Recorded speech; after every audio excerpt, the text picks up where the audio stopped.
नमस्कार. जय श्रीराम. हर हर महादेव. आज आपण पाहणार आहोत 5वा भाग. तर मग सुरू करूया. श्री शिव महापुराणमधील कथेचा आपल्या 5वा भाग. दक्ष का शिरोच्छेदन. वीरभद्र ने भगवान शंकर का नाम लेकर विष्णु के वक्ष में त्रिशूल से प्रहार किया. इससे विष्णु मूर्छित होकर पृथ्वी पर गिर पड़े. फिर उठकर अपने चक्र से वीरभद्र पर प्रहार किया, परंतु वीरभद्र ने अपने अद्भुत तेज से चक्र को प्रभावहीन कर दिया. वह विष्णु के हाथ में ही रुक गया. विष्णु का भी स्तंभन हो गया. इस पर यज्ञिकों ने मंत्रों द्वारा विष्णु का स्तंभन दूर किया. विष्णु ने अब की बार अपना शार धनुष्य उठाया. उससे भी वीरभद्र ने 3 टुकड़े कर दिए. इस पर विष्णु अंतर्ध्यान हो गए और अपने लोक ही चले गए. उनके चले जाने पर वीरभद्र ने यज्ञ भगवान को पकड़ा और उनका सिर धड़ से अलग कर दिया. प्रजापति धर्म कश्यप और अरिष्टनेमि आदि मुनियों को पकड़कर वीरभद्र ने उनको लातों से मारा.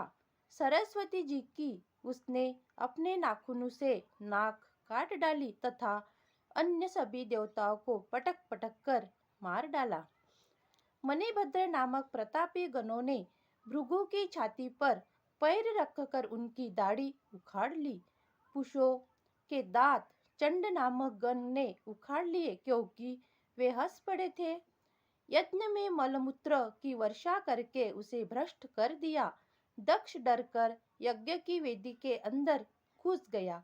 उसे पकड़कर वीरभद्र ने उसका सिर हाथ से पकड़कर मरोड़ डाला और सिर को उखाड़कर यज्ञ के कुंड में डाल दिया.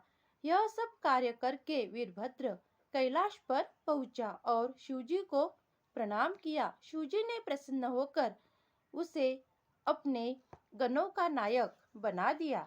ब्रह्मा जी का उद्यम. वीरभद्र के द्वारा दक्ष के यज्ञ का विध्वंस हो जाने पर देवताओं ने दुखित होकर ब्रह्मा जी को समाचार कहा.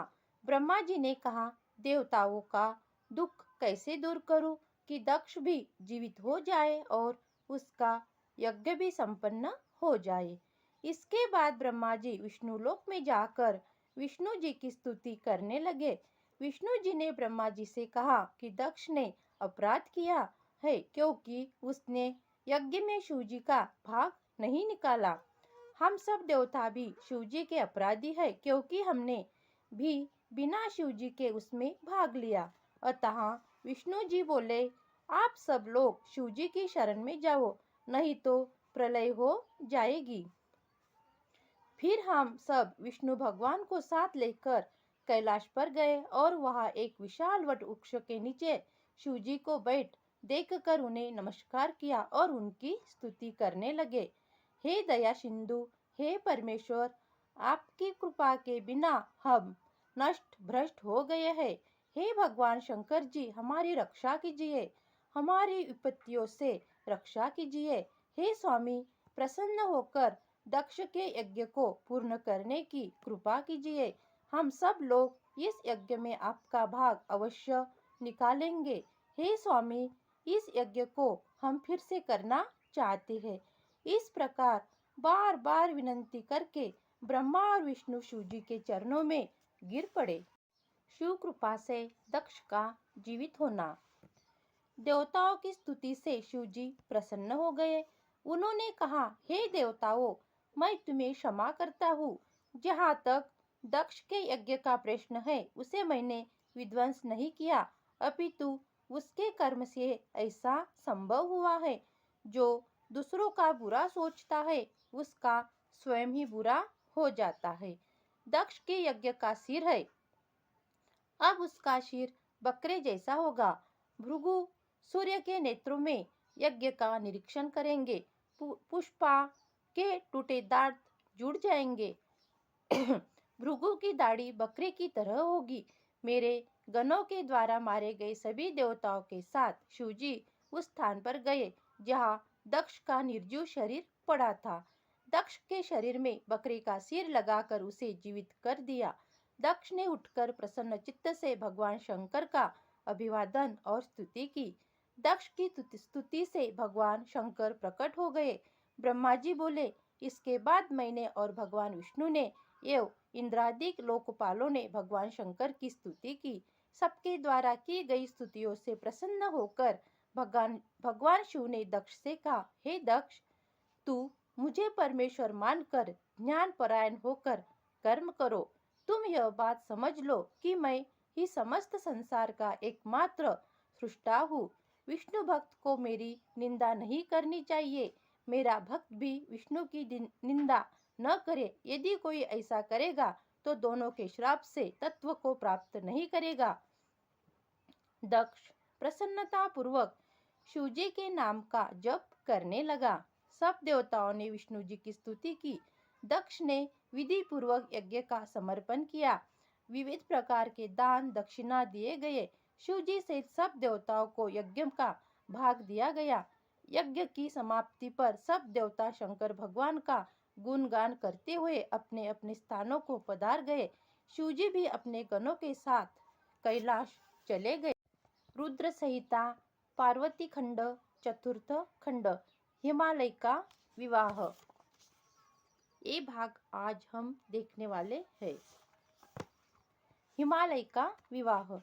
सती जी ने यज्ञ में अपना शरीर त्यागने के पश्चात हिमाचल के घर जन्म लेने का विचार किया, क्योंकि शिवलोक में स्थित मेनका ने सती देवी के लिए आराधना की थी।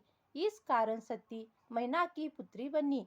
इस जन्म में उनका नाम पार्वती हुआ। नारद जी बोले, हे ब्रह्मा जी, मुझे मैना की उत्पत्ति, विवाह आदि के विषय में जानकारी प्रदान कीजिए। ब्रह्मा जी ने बताया, उत्तर दिशा में हिमालय नाम का एक राजा था। वह श्रेष्ठ पर्वत की समस्त समृद्धियों से युक्त था और बहुत तेजस्वी भी था। उस पर्वत का दिव्य रूप ऐसा था जैसा श्री हरि का रूप संत जनों को प्रिय है। वह शैलराज हिमालय कहलाता है। राजा हिमालय ने अपने वंश की वृद्धि के लिए विवाह करने की सोची। सभी देवता मिलकर पितरों के पास जाकर बोले, आप देव कार्यों हेतु अपनी पुत्री मैना का विवाह हिमालय के साथ कर दे। इससे सभी का भला होगा और देवताओं के रास्ते में आने वाली आपत्तियां नष्ट हो जाएगी। पितृगणों ने अपनी पुत्रियों के श्राप की बात बताकर स्मरण करके मैना का विवाह पर्वतराज हिमालय से कर दिया। उस विवाह में ब्रह्मा, विष्णु, शिव आदि सभी देवता शामिल हुए। विवाह महोत्सव के पश्चात सभी देवता और मुनिवृंद शिव पार्वती का ध्यान करके अपने अपने लोकों को प्रस्थान कर दिए। पूर्व कथा। ब्रह्मा जी ने बताया, हे नारद, मेरे पुत्र दक्ष के 60 पुत्रियां उत्पन्न हुई। उनमें से स्वधा नाम की पुत्री का विवाह पितृश्वरों के साथ हुआ। उसने 3 कन्याओं को जन्म दिया। बड़ी पुत्री का नाम मैना, मंजली का नाम धन्या और सबसे छोटी कन्या का नाम कलावती था। एक बार तीनों कन्याएं श्वेत द्वीप में भगवान श्री हरि के दर्शन करने गई। उस समय वही बड़ा भारी उत्सव मनाया गया। उसमें सनकादिक ऋषि भी आए। सनकादिक ऋषि के आने पर उनका स्वागत करने के लिए सब लोग खड़े हो गए, परंतु ये तीनों बहनें खड़ी नहीं हुई। इस पर सनकादिक ऋषियों ने उन तीनों को श्राप दिया कि तुम तीनों बहन श्रुति के योग्य जानना चाहती थी, परंतु तुमने अभिमान के कारण नमस्कार करने की आवश्यकता नहीं समझी, इसीलिए तुम स्वर्ग से दूर जाकर मनुष्य बन जाओ। यह सुनकर दोनों बहनों ने अपने सिर झुकाकर ऋषि को प्रणाम किया और प्रार्थना करने लगी। हे मुनि श्रेष्ठ, आप प्रसन्न हो जाइए। हम तो मूढ़ है, हम तो मूर्ख है। आप हम पर ऐसी कृपा करें कि हमको स्वर्ग प्राप्त हो जाए। ऋषि सनत कुमार शिव जी की माया से प्रभावित होकर बोले, हे पितरों की तीनों कन्याओं, अब तुम प्रसन्न होकर मेरी बात सुनो। यह बड़ी कन्या मैना पर्वतराज हिमालय की पत्नी होगी और इससे पार्वती नाम की कन्या उत्पन्न होगी जो भगवान शंकर की पत्नी बनेगी। दूसरी कन्या धन्या राजा जनक की पत्नी बनेगी और इससे महायोगिनी लक्ष्मी स्वरूपा सीता जी उत्पन्न होगी जो भगवान श्री राम की पत्नी बनेगी। तीसरी कन्या कलावती राजा वृषभानु की पत्नी बनेगी जो महामाया राधा को जन्म देगी। मैना को पार्वती का वरदान प्राप्त होगा कि वह कैलाश तक जाएगी। तुम तीनों पितरों की कन्या होने के कारण पृथ्वी पर भी स्वर्ग के विलास प्राप्त करोगी। इस प्रकार कहकर मुनिराज सनकादिक अंतर्ध्यान हो गए। इसके पश्चात वे तीन बहनों भी अपने निवास स्थान को चली गई। उमा की स्तुति। हिमालय मैना से विवाह करके अपने घर आए और सुखदायक स्थानों में मैना के साथ झूम झूम कर विवाह करने लगे, झूम झूम कर विहार करने लगे। एक बार देवताओं के साथ श्री हरि वहां आए। हिमालय ने उन्हें देखकर कहा, मैं आपके दर्शन पाकर कृतार्थ हुआ, मुझे क्या आज्ञा है? तब श्री हरि ने कहा, जगदम्बा सती के शरीर त्यागने की बात तो आपको पता ही है। अब आप ऐसा प्रयत्न करें कि वे आपके यहाँ जन्म लेकर देवताओं के कार्य को संपन्न करें।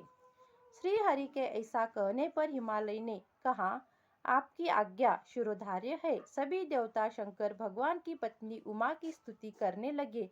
हे माता, आप हमेशा शिवलोक निवासिनी हो और सर्वदा शिव जी की प्रिय हो। हे माता दुर्गे, हम सब देवता आपको प्रणाम करते हैं। जब देवताओं ने भगवती उमा की स्तुति की तो कष्ट निवारिणी दुर्गा देवी उनके सन्मुख प्रकट हो गई। सभी उपस्थित देवता उनको प्रणाम करके स्तुति करने लगे। हे माता, हमें क्षमा कीजिए तथा सनत कुमार के वचनों को पूर्ण करने की कृपा कीजिए। अब आप पृथ्वी पर अवतार ग्रहण कर शिवजी की पत्नी बनकर अपनी अद्भुत लीलाओं से देवताओं को सुखी बनाइए। देवी ने शंकर भगवान जी का स्मरण किया। हे मुनियों एवं देवताओं, मैं पृथ्वी पर अवतार अवश्य ग्रहण करूंगी। इससे देवताओं के दुख दर्द दूर होंगे। मेरे अवतार लेने के और भी कारण है। इससे पहले हिमाचल और मैना ने भी मेरी आराधना की है। अब भी वे भक्ति पूर्वक मेरी सेवा करती है। अतः मैं हिमालय के घर उनकी कन्या के रूप में प्रकट होऊंगी। मुझे ज्ञात है कि मेरे शरीर त्यागने से मेरे पति भगवान शंकर भी दिगंबर होकर मेरे योग को सहन नहीं कर पा रहे हैं। वे निरंतर जागते रहते हैं, जिससे वे कमजोर होते जा रहे हैं। वे मेरा पानी ग्रहण करना चाहते हैं। इसीलिए मैं शीघ्र ही अवतार लेकर तुम्हारे कार्य सिद्ध संपन्न करूंगी। अब तुम अपने स्थान की जाओ और भगवान शिव जी का भजन करो। हिमाचल का तप। ब्रह्मा जी ने बताया, जब देवता हिमाचल और मैना को उपदेश देकर लौट गए तो दोनों उमा देवी की आराधना करने लगे। उन्होंने चैत्र माह से लेकर 27 वर्ष तक व्रत किया। व्रत की समाप्ति पर दुर्गा भवानी उमा प्रसन्न होकर उनके सामने प्रकट हुई और उनसे वर मांगने के लिए कहा। हिमाचल ने उनसे 100 पुत्र तथा पुत्री के रूप में उमा देवी से स्वयं प्रकट होने की इच्छा प्रकट की। देवी ने उनसे तथास्तु कहा और अंतर्ध्यान हो गई। कुछ समय पश्चात मैना के गर्भ से ज्येष्ठ पुत्र मैनाक का जन्म हुआ। वह इंद्र के द्वारा पर्वतों के पर काटने पर समुद्र में छिप गया और समुद्र से मित्रता कर ली।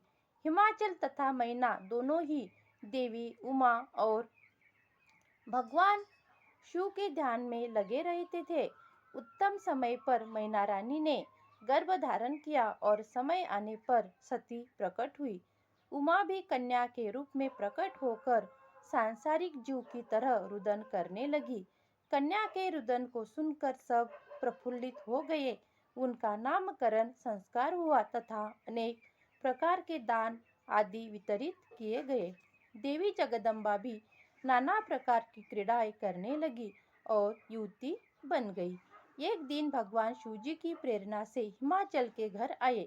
हिमाचल ने तुम्हारा आदर सत्कार किया और कन्या के भविष्य के विषय में पूछा। तुमने बताया कि कन्या बहुत भाग्यशाली है, परंतु इसका पति दिगंबर, निर्गुण, काम वासना रहित, भोगी, माता पिता से हीन, अभिमान रहित, तक साधु वेशधारी होगा। तुम्हारी यह बात सुनकर हिमाचल और मैना बहुत दुखी हुए, परंतु हे नारद, तुमने उनका आश्वासन दिया है कि सभी लक्षण शुभ है, क्योंकि भगवान शंकर इसके पति बनेंगे। इसीलिए पार्वती को शिवजी की प्राप्ति के लिए तप करना होगा। पार्वती का स्वप्न। एक बार मैना ने अपने पति हिमाचल से कहा, पार्वती अब बड़ी हो गई है, अतः इसके लिए वर की तलाश कीजिए। हिमाचल ने मैना से कहा, नारद जी की बात कभी झूठ नहीं हो सकती। पार्वती से शिवजी की तपस्या करने को कहो। यह सुनकर मैना की आंखों में आंसू आ गए। वे पार्वती की कोमलता को देखकर बहुत दुखी हुई। पार्वती जी बोली, हे माता, मैंने आज प्रातःकाल ब्रह्मा मुहूर्त में एक स्वप्न देखा है। मुझे एक तपस्वी व्यक्ति ने कहा कि हे भाग्यवान, शिव की प्राप्ति के लिए तुम तप करो। यह सुनकर मैना ने यह सारी बात हिमाचल को सुनाई। आगे की स्टोरी हम अगले वीडियो में देखेंगे। तब तक के लिए प्रणाम।